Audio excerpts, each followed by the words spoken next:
All right, Shalom. All praise to the Most High Yahweh, by Hashem, Yahweh Shai, by Hashem Rakah Kodash. Double honors to the apostles and elders of Great Millstone who rule well. Peace and salutation to you, brother. Hopefully, pushing this word in truth and sincerity. All right, this video here is going to be a quick one here. I got two articles that I want to bring out, but it's mostly about the balm is being applied, so don't fall back asleep. All right, so in these two articles, it's kind of just going into the prices of goods and pointing out the fact that they're going down. All right. So, but prices of goods are going down, but gas prices are slowly creeping up again. All right. But I want to read this article here. It says, which I have gone into the store and noticed this too. Monthly egg price decline is largest in 36 years. Okay.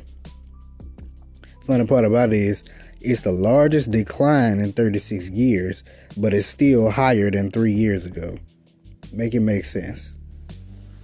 All right.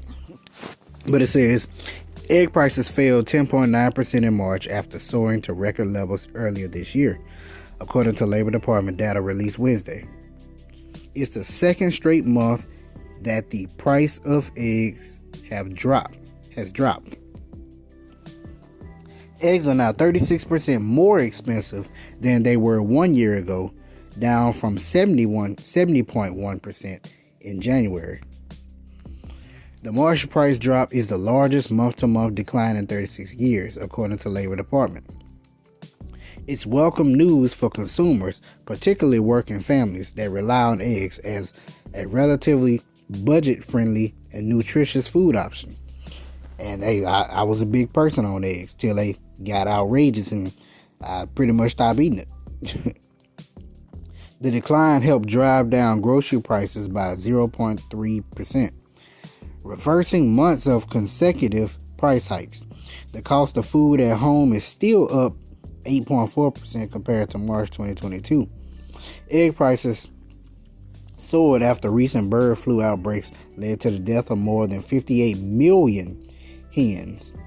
That dramatically lowered the supply of eggs, prompting retailers and other consumers to pay more.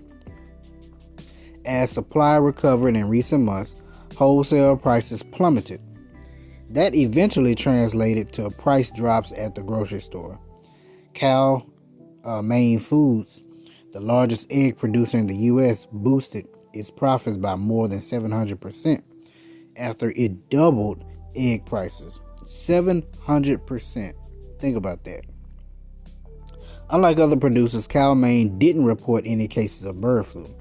That prompted some Democrats in Congress to call for an investigation into allegations of price gouging by Maine, and they probably were, and other large egg producers, arguing that similar producers managed to keep prices down. Okay. Funny thing is, they probably did price gouge. They probably stole. Not probably, they did. I'm gonna just say they did. Fuck it. They stole money, price gouge, all that stuff. Because you gotta remember, we're in Babylon the Great. The wicked is ruling. The wicked will rule wickedly. They're gonna do things to get them more money. They're going to do things to scam you. This is a scam-likely society. Everything is literally a scam. I was gonna say everything is likely a scam, but no, everything is literally a scam. From the houses you buy, from the prices of houses, the prices of cars, from the process of buying houses, process of buying cars, the whole thing about land, jobs, wages, income, taxes, everything is a scam, literally. And then on top of that, you're stolen. People steal from you. So, it's just a scam society. It just is what it is. That was the first article I wanted to hit. This is the second one here. It says, food prices ease for the first time since 2020. Here's what's getting cheaper. Grocery prices finally dipped in March following the first time since September 2020. Of 6 major grocery food group indexes, 3 fell from February to March. The meats, poultry, fish, and eggs index fell 1.4%, pulled down by another month of large decrease in egg prices. So egg prices are driving down the prices of meats, poultry, fish, and fish. because they put them all together in the same category, so thus to make it look like it's really dropping dramatically, but it's really not still. But it says fruits and vegetables prices fell 1.3%, and dairy products ticked down 0.1%. The other indexes for non-alcoholic beverages, cereal, bakery products, and all other groceries went up. That's what I'm saying. You can't avoid it. It's all going to go up. Inflation has to happen. Hyperinflation must happen. It is what it is. While the monthly decline is a relief, groceries are still expensive on an annual basis. In the year through March, grocery prices jumped 8.4%, outpacing overall inflation of 5%. Menu prices went up 8.8% in that time. Notice it said outpacing overall inflation of 5%. Now on regular like government jobs or state paid jobs, you get what they call a cost of living raise, and it's a certain percentage. Now notice that it said 5%, because 5% is usually the cost of living percentage raise annually. Basic things go up about 5% every year. Around that number, 3 to 5%. Now, on these jobs, they cheat you by giving you a cost of living raise of 2%. So they give you 2%, but it raises, around 5. I'll say 4 to 5%. I'll just throwing that out there. I just noticed it said that. All right. But it says, over the course of the year, a number of grocery items notched large price increases. Eggs rose 36%. Margarine went up 33.4%. Flour got 17.5% pricier. Potatoes up 9.7%. Cheese rose 8.2%. And milk went up 5.5%. Some prices cooled over the course of the year. Bacon fell 5.5%. Uncooked beef rose 4.4%. Cheaper and uncooked roast beef, and uncooked ground beef prices dipped 1.4%. Though meat is still relatively expensive. Given how much prices have soared in 2021, fresh fruits dropped 1.5%. Food prices are affected by factors ranging from drought and flooding and fuel prices. There you go. That's why I pointed that out. Gas prices are slowly creeping up too. So once again, those fuel prices and all these other things, these natural disasters, are still affecting your food, because we're still having a great increase of natural disasters on the earth, along with the gas prices, the fuel prices. In addition to disrupting supply chains, these have provided cover for food companies to raise prices. It's a cover for them to raise prices. See that? Notice the verbiage that are used in these articles and these, on these interviews, or just whatever you're watching, whatever you're listening to, whatever you're reading. Pay attention to the verbiage on it. Okay, how things are stated, how things are quoted, because if things are stated and quoted for a particular reason, specific words are used for particular reasons in particular situations. But U.S. consumers who have been contending with high inflation for months on end recently been pulling back on pricier items, flocking to low-cost retailers and trading down to store brand or cheaper items. It's a huge shift. The most expensive tier of products went from 24.5% of the market in January 2019 to 9% in March in online grocery, according to research. All right. Meanwhile, the cheapest tier of online groceries grew in market share by 13%. All right. From February to March, adjusted for seasonal swings, eggs had the most dramatic decrease with 10.9% decline.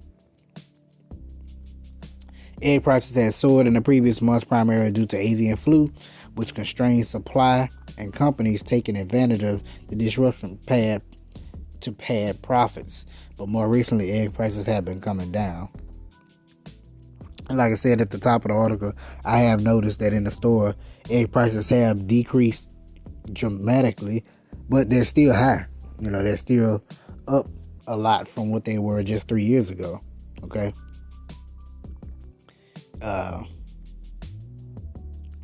see. It says in the meat aisle, ham fell 4.8%, hot dogs dropped 2.9%, and uncooked beef roast fell 2.3%. Fish and seafood prices dropped. Basically, they all dropped. Butter sank 6.6%. Lettuce 5.7%. Fresh fruits and vegetables overall 1.7%. Peanut butter 2.3%. Okay. Some items still got more expensive in March. Breakfast cereal got 2.4% pricier. Ice cream nudged up 1.2%, and salt, seasoning, spices went up. Okay, basically, some things are going down, some things are going up, but overall, things are going up. Okay, that's why I said they're applying that ointment, so don't fall asleep. All right, they're applying that ointment. That's all they're really doing. Now let's grab this here. This is Jeremiah 51:7. Babylon has been a golden cup in the Lord's hand and made all the earth drunken. How did it do that? Through its influence, through its philosophies, through the things that it pushed upon all the nations. And it says the nations have drunken of her wine, therefore the nations are mad. Okay, they're mad with madness, and they're also angry because they see what this place is really about and what they've really been doing to them. It says, Babylon is suddenly fallen and destroyed. Howl for her, take balm for her pain, if so, she may be healed. And that's what's being done right now. Okay, the balm is being applied because they're trying to heal this place. They're trying to, as Trump says, make America great again. They're trying to bring this place back. We would have healed Babylon, but she is not healed. Okay, it's not going to happen. It's not going to work. No matter what you do, how many times you raise interest rates to slow or cut inflation, it's still gonna go up. Inflation's still gonna happen. And the crazy part about it is by you raising interest rate, you're not adding, you're actually adding to the problem. You're not helping the problem, you're adding to it. But that's another topic. But it says, forsake her, let us go everyone to his own country, for her judgment reacheth unto heaven, and is lifted up even to the skies. Okay, the Lord finna judge this place heavily. Okay. Now, this is another reason why I say, no matter what, you're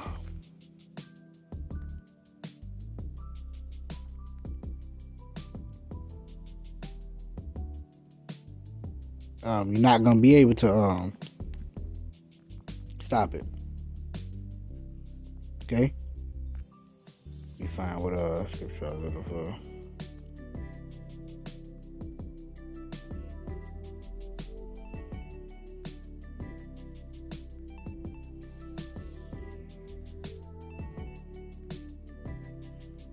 I know I'm in the right chapter. Yeah, that's it. Okay. In 2nd Ezra chapter 16, verse 37. Behold, the plagues draw nigh and are not slack. Okay. You got these natural disasters. You got the war drums beating. You got inflation. You got all kind of things going on in the earth. The MOTB right at the doorstep. The CBDCs. You know, all the ABC stuff. Everything it's all happening. Okay, the plagues draw nigh. They're not slack. Okay, and what's that ultimate plague? The nuclear missiles. Okay, as when a woman with child in the 9th month bringeth forth her son with 2 or 3 hours of her birth, great pains compass her womb, which pains when the child cometh forth, they slack not a moment. Okay. You have, when a woman is in labor, you have what they call contractions. Okay. The contractions go from 10 minutes apart to 8 minutes apart to 6 minutes apart to 4 minutes apart. Okay. I'll say you start with the 10 minutes. Okay. You got a little time. Then you feel the pain. Got a little time. You feel the pain. 8 minutes. Got a little time. You start feeling the pain even closer, even quicker. 6 minutes. Time, pain, quicker. 4 minutes, time, pain, quickly. 2 minutes, we coming. That time is there. We coming. They 2 minutes apart. Hey, the baby coming. Okay. Meaning that the Lord is going to destroy this place. Okay. We feeling these birth pains, these contractions. Okay. When major things happen, okay, that's a contraction. Then it goes back to normal. Okay, that's on those birth pains. Major things happen, contraction goes back to normal, the birth pains. Okay, and we're starting to see those birth pains or those contractions come closer and closer and closer. We're starting to see more major events happen more often. Okay, at a faster pace. So this is how we know when the signs that we're at the end of this thing. All right, but I'm gonna read it again. 2 Ezra 16:37. Behold, the plagues draw nigh and are not slack, as when a woman with child in the 9th month bringeth forth her son with 2 or 3 hours of her birth. Great pains compass her womb, which pains when the child cometh forth. They slack not a moment. Even so shall not the plagues be slack to come upon the earth, and the world shall mourn, and sorrow shall come upon it on every side. See that? When these things begin to happen in a major way, the Lord ain't letting up. It just gonna he finna drown this place in judgment. That's why they said the judgment is reaches unto heaven. Okay, Lord finna judge this place and judge the hell out of it. Okay, but yeah. So call all Yahweh Shem Shaba Shem Kakwa. That's just a quick lesson on that balm is being applied again. Okay, so don't fall back to sleep. All right, so hope you edified. Shalom.